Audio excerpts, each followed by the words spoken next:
yesterday as it prepares for Saturday's match against Brisbane Roar. And four-time US Masters winner Tiger Woods says he's worked hard to make his comeback at this week's tournament after a 2-month break from golf. I feel like I wasn't hitting the ball as well as I needed to, or even chipping or putting as well. But I had to have all facets of my game come around, and they all have. Another FiveAA forecast, partly cloudy and 20 today, Friday mostly sunny and 20. The fine weather continuing over the weekend, 23 Saturday and 25 on Sunday. More news as it happens on FiveAA. Peter Godfrey on 1395, Adelaide's FiveAA. Good morning, 5:06. It's a little brisk this morning. We've dropped down to single digits, 9 degrees in the city at the moment. Let's wade our way across the ditch, head to New Zealand. Selwyn Manning, editor of EveningReport.nz with us. Selwyn, how are you? Yeah, very good, Peter. How's your side of the ditch? Yeah, not as cold as yours overnight. We would be sitting probably around about the 14 degrees mark overnight. And, still sitting, during the day up around the 20, 22 degrees. Okay. But, that's in the Auckland region, of course. Certainly cooler down south. Yeah. We felt like sort of over the Easter weekend, Sunday, suddenly just somebody flicked a switch and we went from, late summer, spring-ish kind of weather to midwinter. Wow. With rain and cold, and I think some places had hail and everything as well. So that's coming up from the Southern Ocean, is it? Actually, I'm not sure. I'm not on that. No, I don't know. Yeah. It could well have been. I'm not sure. Yeah, but, I know. As soon as things swing around southwest, south, somewhere around there, oh boy, it cools down here and you realise, we are living on an island. Yeah, yes. Well, so are we, but a little bit bigger than yours. Yeah, just a tad. Just a tad, yeah. And good Easter break? Yeah, very good. Enjoyed it very much. Just totally getting away from things, basically at home and just chilling out with the dog, as we mentioned last week. Yes, always nice to do that. Yes, I chilled out with the cat. The cat, yeah, good. And the cat's name, Peter? Cleo. Oh, you don't know my cat? No. Cleo, the ragdoll cat, who's very aloof. Ooh. Yes. She's the sort of cat that, if she deems you worthy, she will let you pat her briefly. And then we'll get up and throw her nose in the air and go, that's enough. Leave me alone now. And does she entice you in by laying on her back? And No, far from it. Far from it. Yeah, yes. You get a steely glare. You do. We're imposing on her territory because obviously our whole house is hers, not ours. Yeah. There we go. Cleo, yes. I don't know, Jan named her, so I don't know. I don't know where it came from. No idea. I never asked, actually. Maybe a magazine. It could have been. Yeah, it wouldn't surprise me. All right, let's get on to some juicy topics. Politics to start with. Now, you had a by-election a couple of weeks ago in Northland. Yes. A bit of a humiliating defeat for the Nationals. Winston Peters, New Zealand First Leader, getting a bit of a boy with that. Absolutely, yeah. The government, the Nationals are in government over here, of course, and they were annihilated in the Northland by-election, Peter, and it was 2 weeks ago. Now, much of the punditry ever since then is focused on the victor, and like you said, New Zealand First Leader Winston Peters. The big question around that, Peter, is really whether or not Winston Peters, with his New Zealand First brand, that's a conservative, kind of centrist, economically, very much a pro-royalist type of party, very much nationalistic, as the New Zealand First brand would say. Now, can he export that win in the Northland rural electorate to other rural electorates around New Zealand, as they are basically, and it's fair to say, they're suffering the same problems that was experienced up in Northland, and that Peters basically peeled open for the whole nation to see. Now, what we're talking about there is the drop in milk commodity prices. Many farmers, Peter, are producing milk. What they're exporting from their farm gates is costing them more now in New Zealand often than what they're getting back in return.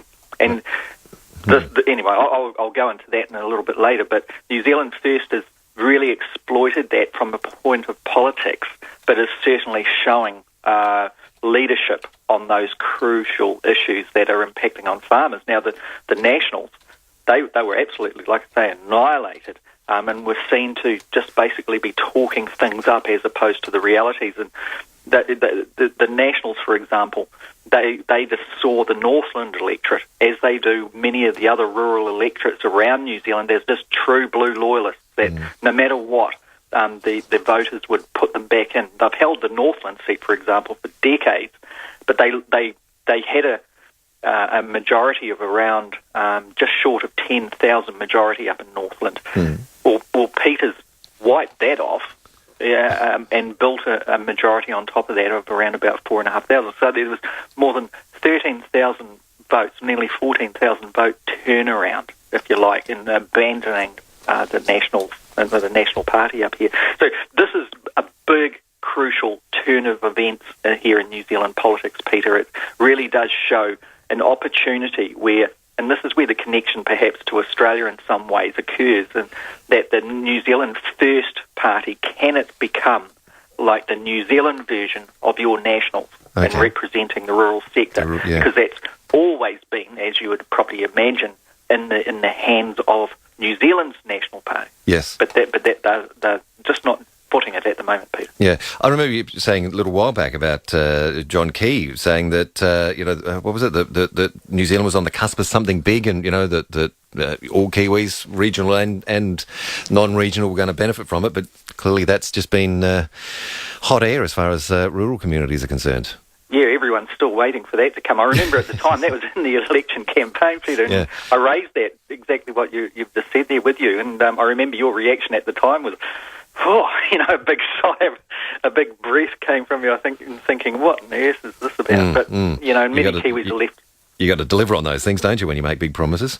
You certainly do, and John Key, that cusp of something very big, something special, was the message, and the implication clearly was that rural New Zealand, especially farmers, should expect to get rewarded for their farming expertise, their investment in that sector, the high quality of their product, meaning the milk, etc., and all the other things that come with it, and the high levels of production. What we're talking about there is farmers in New Zealand have been witnessed to be able to produce high-quality milk at more litres, if you like, per hectare of size of the land, and more milk production per unit of cow, if you want to put it in economic terms, than anywhere else. And to see that, this so-called something very special mantra that the Prime Minister was parading around only last year in the election campaign, to see that actually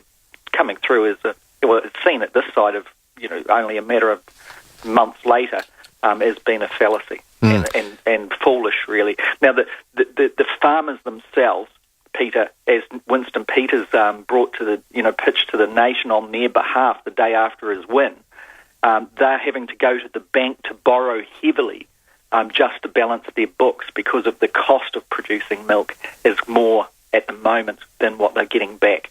And that has been a significant trend. At first, the Nationals, late last year, after their big win in the elections, in the general elections, they were saying, the general trend is pretty good, but clearly, the farmers are no fools. And, what is coming back there once again is New Zealand First positioning now to export its win in Northland to the other seats around New Zealand. There are quite a few of them that obviously could be picked up, and that could very much start to erode into the Nationals' power base. And maybe, if New Zealand First could pull that off, Peter, render the Nationals into a situation where they're cap in hand as such a party. So, I mean, would this this defeat a couple of weeks ago in the by-election, would that? I mean, John Key seems to be fairly thick-skinned by the sound of it. Would he be taking notice, or was he blinkered? There's a mixture of it. When the Nationals won, when John Key won the elections last year, the general elections, his pitch to his party, as much as anyone else, in the public speeches immediately after that, was, don't let arrogance seep in. The arrogance, he said, is the killer of third-term parties. And what we've seen since is him leading the charge with the arrogance banner flying high, And with this win in Northland, he could scent the air just like Winston Peters. John Key was up in Northland. He came back from his trip in Southeast Asia, Japan and South Korea, early to campaign up there for the last 2 days of campaigning. He scented the air. He knew that the Nationals were going to lose up there. And he took off in a plane to Melbourne to watch the cricket. He didn't even go across to Singapore's former statesman Lee Kuan Yew's funeral. Oh, that's right. Yeah. So Tony Abbott did, but he didn't. Yeah, he seemed to be arrogant. In the House since when Winston Peters, his first thing he said after his big win since New Zealand first tossed the Nationals out of that Northland seat, stands up in Parliament and he looks at them and goes, "Boo." That was his response. Like, I bet you're spooked by my presence here.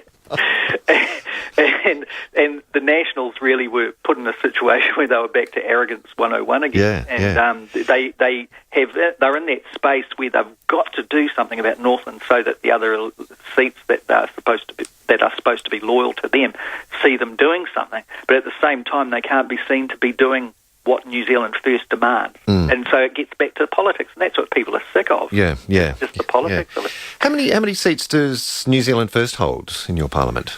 Well, it's because we've got MMP, mixed member proportional representation. Up until this win, New Zealand First, all its MPs, 11, they've all been in on the list. So because they got over the 5% support on the party list tick, they get a proportion of that percentage going into Parliament. So it can be quite complex looking from the outside. Winston Peters winning this electorate seat, he goes in as a constituency MP, an electorate winning MP. And there is a possibility that if he resigned as a party list MP, he takes an extra MP into the House.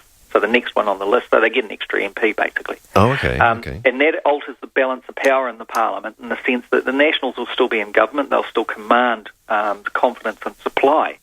But when their policies are not palatable to the far-right ACT party, that's when the centrists like New Zealand First start to dominate. But the momentum here is the challenge for New Zealand First is it has the leadership, it has the politics, Peter, but it doesn't have, in my view, the party infrastructure to be able to really spread this brand across all of the rural sector of New Zealand.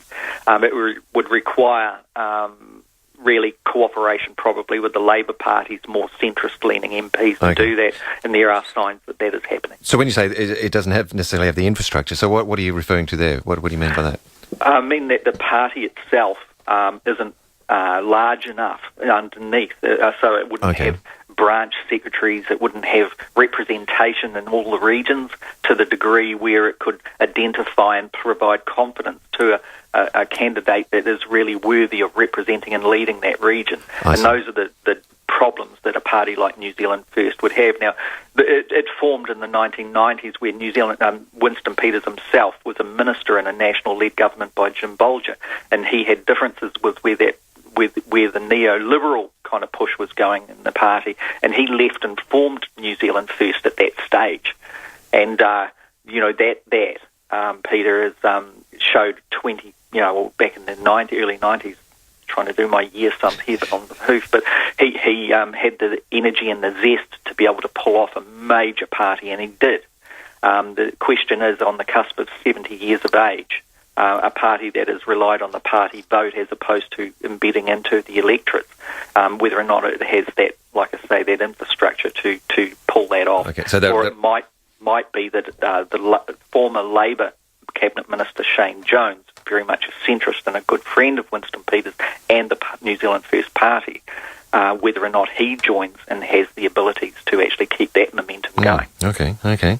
So potentially a game changer. This one win. Just this one win.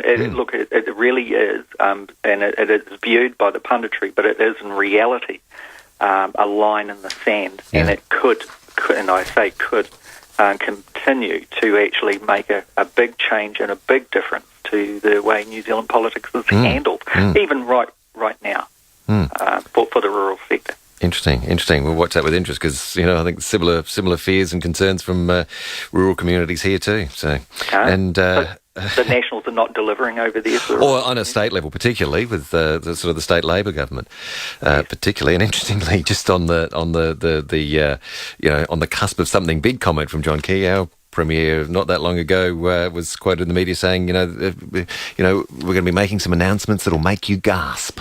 So, which some of them have, but some of them are, like whether we should change to Eastern Standard Time. Well, hopefully they're not saying and believing the same thing as your Prime Minister Tony Abbott, where he said, John Key is my soulmate. Yeah. My soulmate. Oh, dear, oh dear.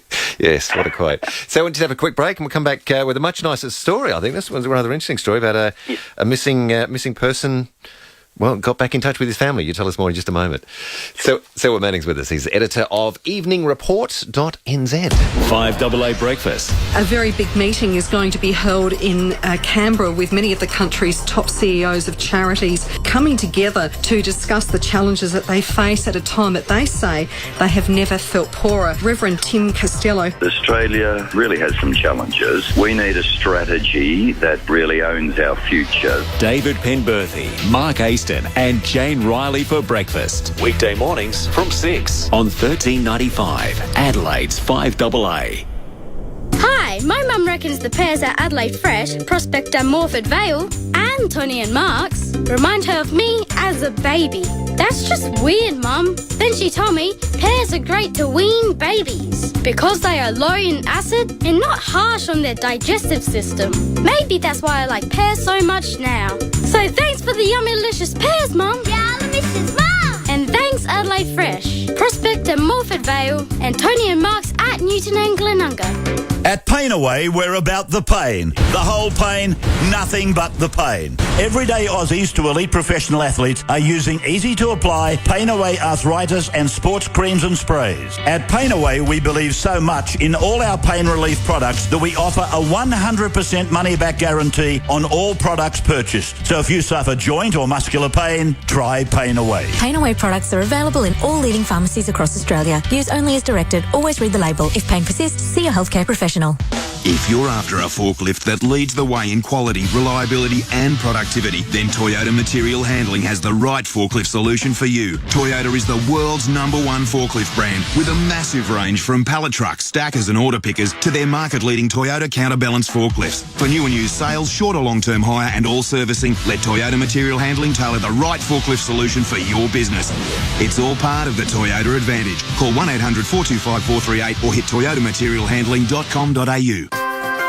Peter Godfrey, talking Adelaide on 1395 5AA. And we're glancing across the ditch. Selwyn Manning with us, editor of EveningReport.nz. Now, Selwyn, a chap known as Danny, last seen by his family some 10 years ago, but a remarkable, discovery of him. He's resurfaced. Tell us what's happened here. Yeah, it's a wonderful story of hope, I think, Peter, this one. The New Zealand Herald, it reported how, like you said, a much-loved brother was missing for 10 years. Now, the story indicates how the family just there were signs that they thought Danny was okay. But really, the fear that he'd been killed or had died and no one knew where he was, and that fear had increased over the years. But this week, this wonderful thing where the family put publicity and things through the newspapers in areas where they just had a hunch, the last kind of regions where he was known to have been 10 years ago. And the family really didn't know if foul play or anything like that had occurred, or whether or not an accident, or whether or not Danny had just, decided he just wanted to be invisible. But as the Herald reported anyway, Danny, he was last seen in Te Puke, which is in the Bay of Plenty in New Zealand, 10 years ago before vanishing. And the Herald continues on. I'm kind of reading from it here, Peter. Danny's family reached out this week in a desperate final attempt to track him down or to find out what may have happened to him. Then shortly after, Danny's younger brother, Tobias, he received a call from Danny. And there was a little bit of magic around that too. Apparently it was just the call came in after the newspaper had been printed, but before it had been out amongst the public. And out of the blue, after 10 years, Danny called up. And apparently, according to the Herald, and the direct quote here is Tobias, his younger brother, said, he meaning Danny, he just said, yeah, it's Dan. Hi. Just like that. And it goes on, Tobias, the younger brother, he says that he called me last night out of the blue. He looked me up and got in touch. He said he was well and happy, very busy with work, and he didn't offer any explanation as to why he'd vanished. Yeah. And that's pretty much as far as the reportage goes on it, Peter. It kind of leaves the public just sitting there thinking, well, that's wonderful. And I wonder if the family and Danny can actually continue this on. Yeah, so many questions would come up, wouldn't they? So many. Apparently, reading the report, all those questions that you can see that the Bay of Plenty Times and the Herald have tried to kind of explore those things like when Danny was younger, he enjoyed his own company. He'd often go tramping and go for hiking and things like that on his own, and just built up a real enjoyment of doing things with himself. Out there doing things, and then that was perhaps the precursor to disappearing. But there was a sad element too, Peter, where Danny's father he developed Alzheimer's over the years, and the confusions that were there. At one point, he thought, and he rationalised it by believing that Danny had moved to France and then different other countries, and really, the confusions were quite layered. And you can see the family talking about that in the Herald report. It's a very special story, I thought. Indeed. Certainly, I mean, if nothing else, the relief the family must have knowing that he's okay. Yes, because so often, isn't it, that it's the other way, isn't it? So it's wonderful to have something like this happen. And the bravery of Danny after 10 years of being off the grid, so to speak. Well, that phone call would have taken a lot of effort too, surely. Absolutely. Yeah. You can imagine it. Yeah. Wow. Yeah, indeed. Well, it'd be very special. Absolutely. Good talking this morning, Selwyn. Thank you so much for joining us. Have a great week, and we'll catch you next week. And catch you on Brekkie tomorrow too. Yeah. Thanks, Selwyn. Selwyn Manning. Yeah. Selwyn Manning, editor of EveningReport.nz, home of New Zealand's independent interactive debate. Head there and have a look. 27 and a half minutes past 5 now. FiveAA is live.